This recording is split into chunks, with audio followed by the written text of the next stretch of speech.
Well, good morning. Welcome to my bedroom again. This is Chuck Graves reporting from Ramblings Magazine.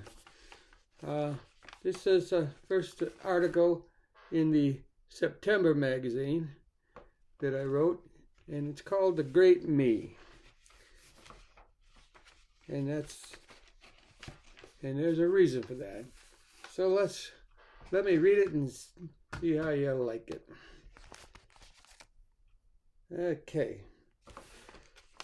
When I was a youth, my father had one instruction for me that has stuck with me throughout my life so far. Leave things the way you found them, he would say. He was not trying to say don't change things for the better. He was saying don't make other people's lives harder for your being there. I could borrow his tools, but I'd better put them back in exactly the same place they were when I found them.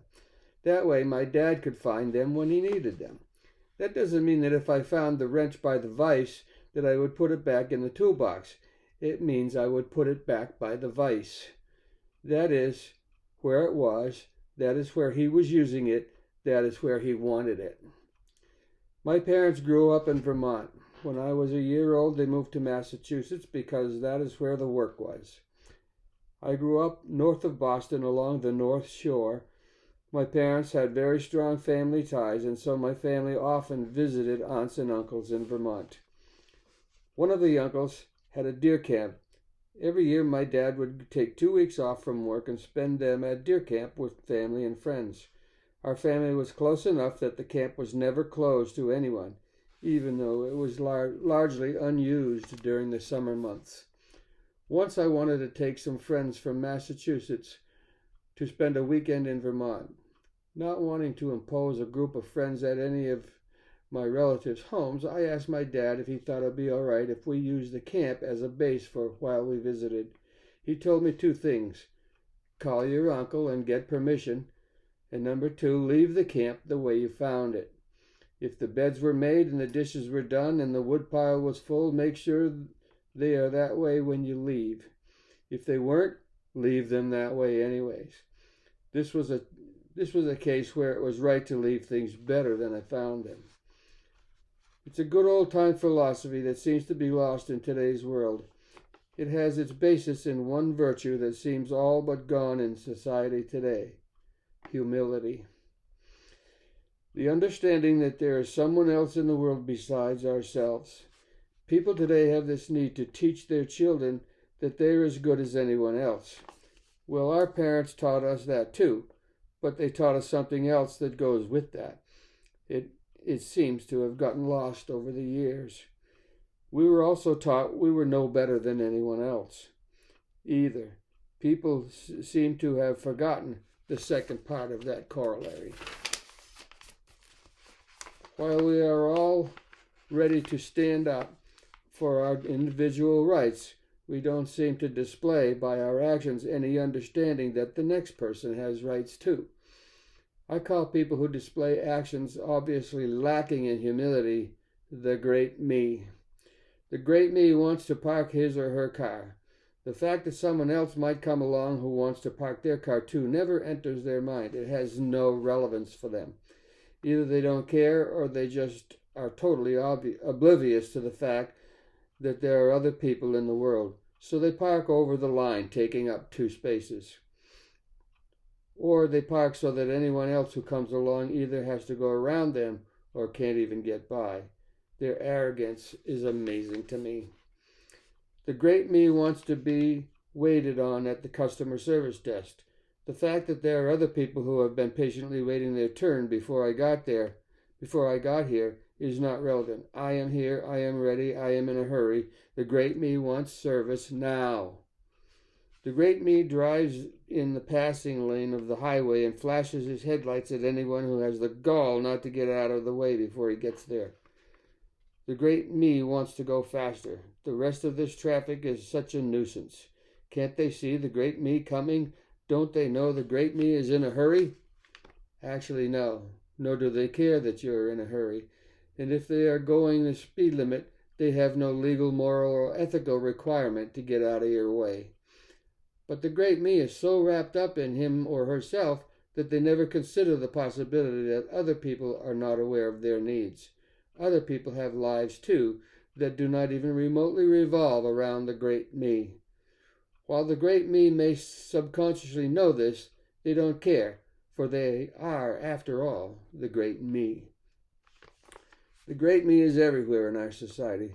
Perhaps if the antics of the great me are identified periodically in his magazine, he will begin to recognize the behavior that exposes him in public and become embarrassed by it. Embarrassment is the beginning of humility, and humility is the beginning of a better world for all of us. The great me. Are you one of the great me? Do you care nothing for anybody else, just you? Think about that. Next thing I have is a little blurb that says, "Whenever was a yesterday to write today's pain anyway?"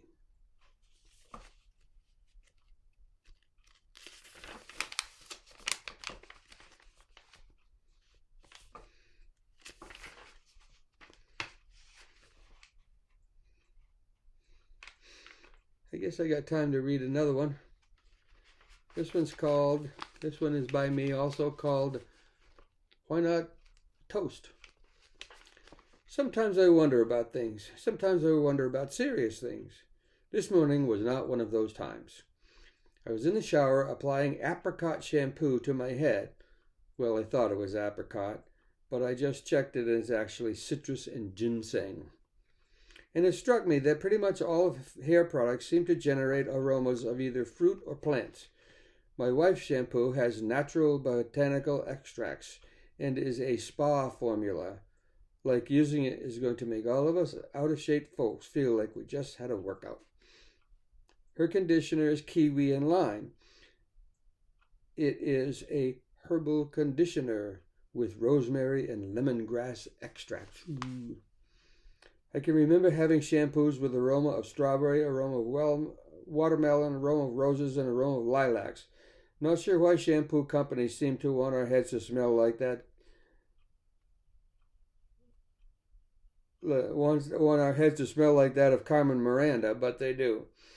The kids are going like, "Who's Carmen Miranda?" It's like we will happily leave the house for work in the morning thinking, "I'm so happy and secure. I smell like a rose today. People will like being around me." Or maybe that special someone will think, "Wow, he smells like watermelon. I love watermelon. I think I will ask him to go on a picnic with me." Anyway, as I said, I wonder about things. So I was wondering, why just fruit and flowers? Why not toast? I mean, the smell of freshly made toast is very enticing. Shampoo companies could make toast shampoo and melted butter smelling conditioner. The person could smell like breakfast all day long. And why not go all the way? Peanut butter deodorant.